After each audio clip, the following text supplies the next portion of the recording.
اس کے پاس ابھی اکرمہ اور صفوان جیسے سالار موجود تھے، لیکن ابو سفیان صاف طور پر محسوس کرنے لگا تھا کہ اس کی یعنی قریش کی جنگی طاقت بہت کمزور ہو گئی ہے۔ تم بزدل ہو گئے ہو ابو سفیان، اس کی بیوی ہند نے ایک روز اسے کہا۔ تم مدینہ والوں کو مہلت اور موقع دے رہے ہو کہ وہ لشکر اکٹھا کرتے چلے جائیں اور ایک روز آ کر مکہ کی اینٹ سے اینٹ بجا دیں۔ میرے ساتھ رہ ہی کون گیا ہے ہند؟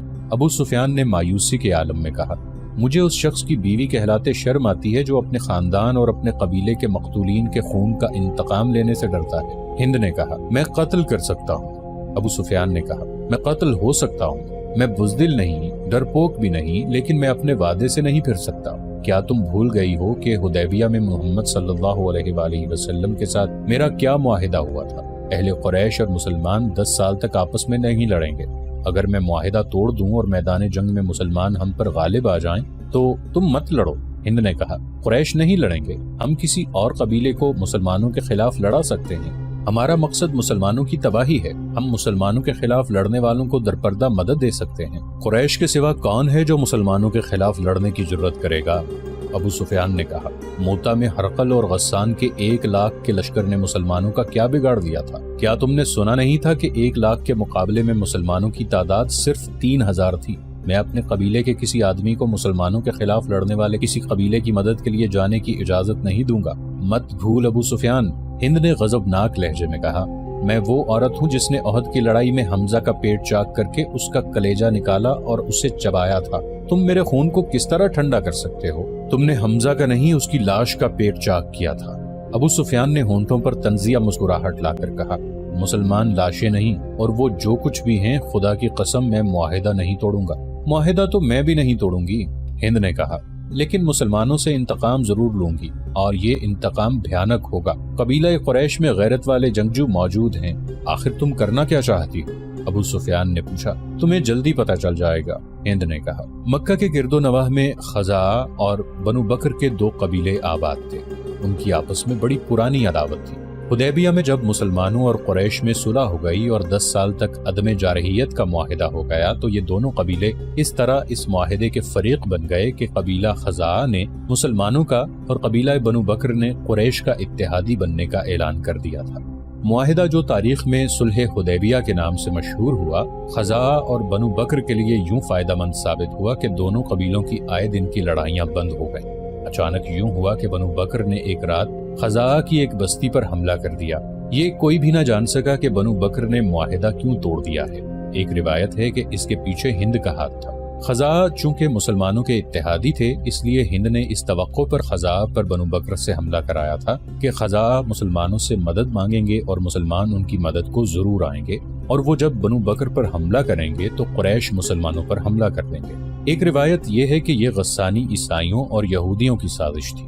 انہوں نے سوچا تھا کہ قریش اور مسلمانوں کے اتحادیوں کو آپس میں لڑا دیا جائے تو قریش اور مسلمانوں کے درمیان لڑائی ہو جائے گی۔ بنو بکر خزاعہ کے مقابلے میں طاقتور قبیلہ تھا۔ غسانیوں اور یہودیوں نے بنو بکر کی ایک لڑکی اغوا کر کے قبیلہ خزاعہ کی ایک بستی میں پہنچا دی اور بنو بکر کے سرداروں سے کہا کہ خزاعہ نے ان کی لڑکی کو اغوا کیا ہے۔ بنو بکر نے جاسوسی کی اور پتہ چلایا کہ ان کی لڑکی واقعی خزاعہ کی ایک بستی میں ہے۔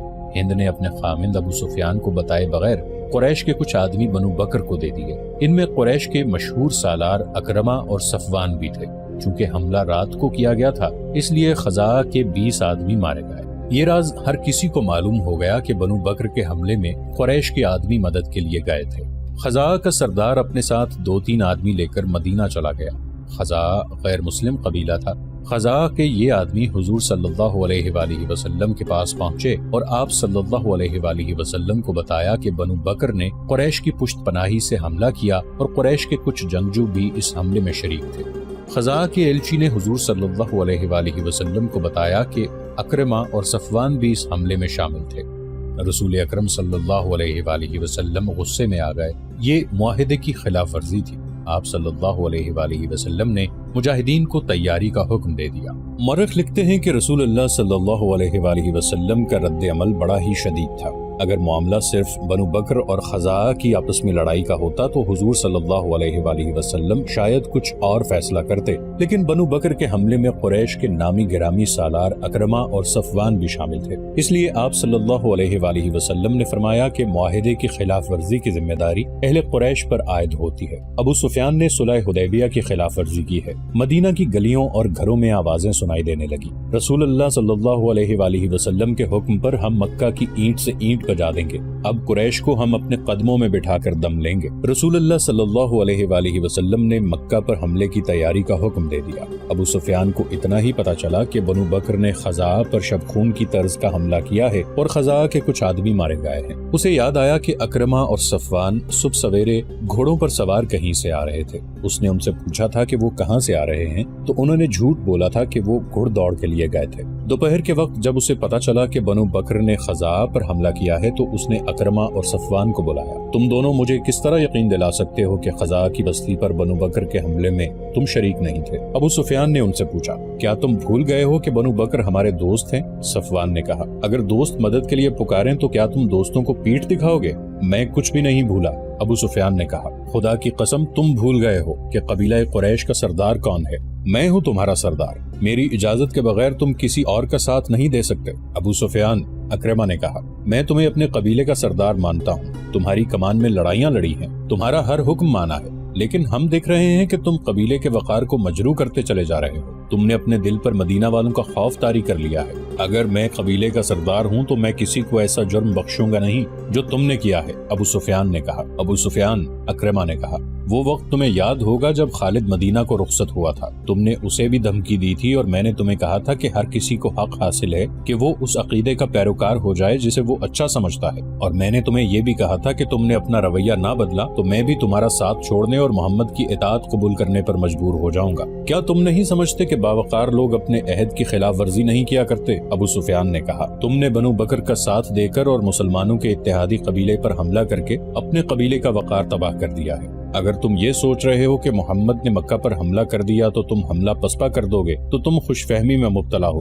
کون سے میدان میں تم نے مسلمانوں کو شکست دی ہے؟ کتنا لشکر لے کر تم نے مدینہ کو محاصرے میں لیا تھا؟ وہاں سے پسپائی کا حکم تم نے دیا تھا۔ صفوان نے کہا، تم نے ہار مان لی تھی، میں تم جیسے ضدی اور کوتاہی آدمیوں کے پیچھے پورے قبیلے کو ذلیل و خوار نہیں کراؤں گا۔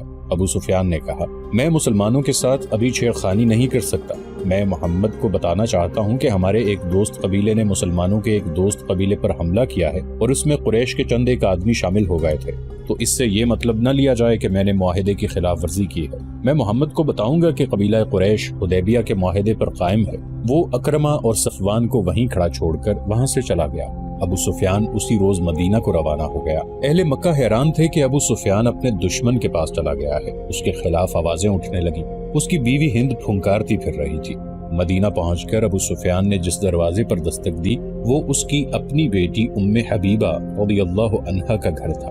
دروازہ کھلا، بیٹی نے اپنے باپ کو دیکھا تو بیٹی کے چہرے پر مسرت کی بجائے بے رخی کا تاثر آ گیا۔ بیٹی اسلام قبول کر چکی تھی اور باپ اسلام کا دشمن تھا۔ کیا باپ اپنی بیٹی کے گھر میں داخل نہیں ہو سکتا؟ ابو سفیان نے ام حبیبہ رضی اللہ عنہا سے پوچھا، اگر باپ وہ سچا مذہب قبول کر لے جو اس کی بیٹی نے قبول کیا ہے تو بیٹی باپ کی راہ میں آنکھیں بچھائے گی۔ ام حبیبہ رضی اللہ عنہا نے کہا، بیٹی، ابو سفیان نے کہا، میں پریشانی کے عالم میں آیا ہوں، میں دوستی کا پیغام لے کر آیا ہوں، بیٹی کیا کر سکتی ہے؟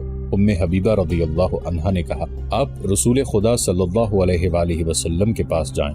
بیٹی کی اس بے رخی پر ابو سفیان سٹ پٹا اٹھا، وہ رسول کریم صلی اللہ علیہ وآلہ وسلم کے گھر کی طرف چل پڑا۔ راستے میں اس نے وہ شناسا چہرے دیکھے جو کبھی اہل قریش کہلاتے اور اسے اپنا سردار مانتے تھے، اب اس سے بیگانے ہو گئے تھے۔ وہ اسے چپ چاپ دیکھ رہے تھے، وہ ان کا دشمن تھا، اس نے ان کے خلاف لڑائیاں لڑی تھی۔ احد کی جنگ میں ابو سفیان کی بیوی ہند نے مسلمانوں کی لاشوں کے پیٹ چاک کیے اور ان کے کان اور ناکیں کاٹ کر ان کا ہار بنایا اور اپنے گلے میں ڈالا تھا۔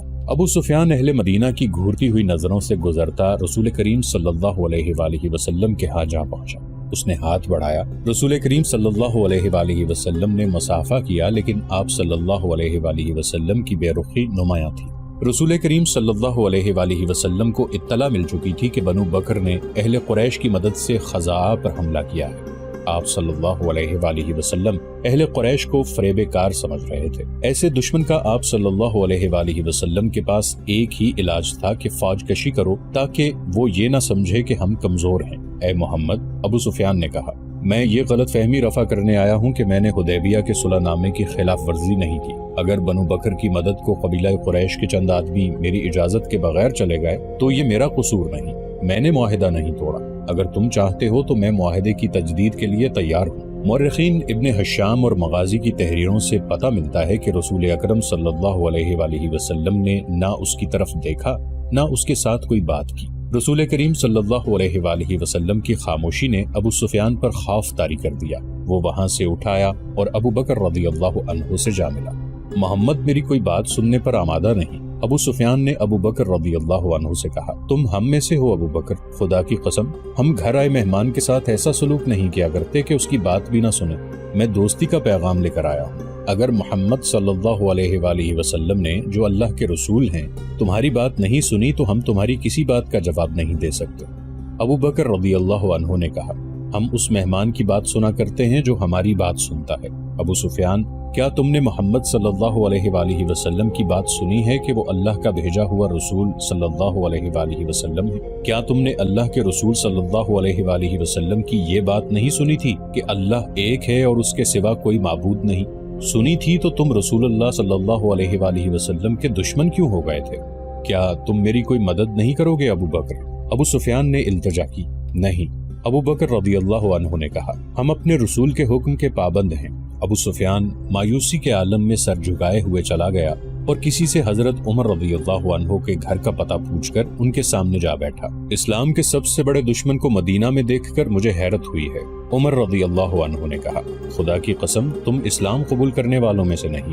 ابو سفیان نے عمر رضی اللہ عنہ کو مدینہ میں آنے کا مقصد بتایا اور یہ بھی کہ رسول کریم صلی اللہ علیہ وآلہ وسلم نے اس کے ساتھ بات تک نہیں کی اور ابو بکر رضی اللہ عنہ نے بھی اس کی مدد نہیں کی۔ میرے پاس اگر چیونٹیوں جیسی کمزور فوج بھی ہو تو بھی تمہارے خلاف لڑوں گا۔ عمر رضی اللہ عنہ نے کہا، تم میرے نہیں، میرے رسول صلی اللہ علیہ وآلہ وسلم اور میرے مذہب کے دشمن ہو۔ میرا رویہ وہی ہوگا جو اللہ کے رسول صلی اللہ علیہ وآلہ وسلم کا ہے۔ ابو سفیان فاطمہ رضی اللہ عنہا سے ملا، حضرت علی رضی اللہ عنہ سے ملا، لیکن کسی نے بھی اس کی بات نہ سنی۔ وہ مایوس اور نامراد مدینہ سے نکلا۔ اس کے گھوڑے کی چال اب وہ نہیں تھی جو مدینہ کی طرف آتے وقت تھی۔ گھوڑے کا بھی جیسے سر جھکا ہوا تھا۔ وہ مکہ کو جا رہا تھا۔ رسول خدا صلی اللہ علیہ وآلہ وسلم نے اس کے جانے کے بعد ان الفاظ میں حکم دیا کہ مکہ پر حملے کے لیے زیادہ سے زیادہ تعداد میں فوج تیار کی جائے۔ آپ صلی اللہ علیہ وآلہ وسلم کے حکم میں خاص طور پر شامل تھا کہ جنگی تیاری اتنے بڑے پیمانے کی ہو کہ مکہ والوں کو فیصلہ کن شکست دے کر قریش کو ہمیشہ کے لیے تہو-تیغ کر لیا جائے۔ اس کے علاوہ حضور صلی اللہ علیہ وآلہ وسلم نے فرمایا کہ کوچ بہت تیز ہوگا اور اسے ایسا خفیہ رکھا جائے گا کہ مکہ والوں کو بے خبری میں دبوچ لیا جائے یا مکہ کے قریب اتنی تیزی سے پہنچا جائے کہ قریش کو مہلت نہ مل سکے کہ وہ اپنے اتحادی قبائل کو مدد کے لیے بلا سکیں۔ مدینہ میں مسلمانوں نے راتوں کو بھی سونا چھوڑ دیا۔ جدھر دیکھو تیر تیار ہو رہے ہیں، تیروں سے بھری ہوئی ترکشوں کے انبار لگتے جا رہے ہیں، برچھیاں بن رہی تھی، گھوڑے اور اونٹ تیار ہو رہے تھے، تلواریں تیز ہو رہی تھیں، عورتیں اور بچے بھی جنگی تیاریوں میں مصروف تھے۔ رسول کریم صلی اللہ علیہ وآلہ وسلم اور صحابہ کرام رضی اللہ عنہم بھاگتے دوڑتے نظر آتے تھے۔ مدینہ میں ایک گھر تھا جس کے اندر کوئی اور ہی سرگرمی تھی۔ وہ غیر مسلم گھرانہ تھا۔ وہاں ایک اجنبی آیا بیٹھا تھا۔ گھر میں ایک بوڑھا تھا، ایک ادھیڑ عمر آدمی، ایک جوان لڑکی، ایک ادھیڑ عمر عورت اور 2-3 بچے تھے۔ میں مسلمانوں کے ارادے دیکھ آیا ہوں، اجنبی نے کہا۔ ان کا ارادہ ہے کہ مکہ والوں کو بے خبری میں جا لیں۔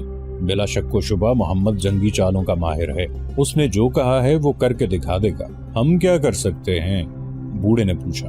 میرے بزرگ، اجنبی نے کہا، ہم اور کچھ نہیں کر سکتے، لیکن ہم مکہ والوں کو خبردار کر سکتے ہیں کہ تیار رہو اور ادھر ادھر کے قبیلوں کو اپنے ساتھ ملا لو اور مکہ کے راستے میں کہیں گات لگا کر مسلمانوں پر ٹوٹ پڑو۔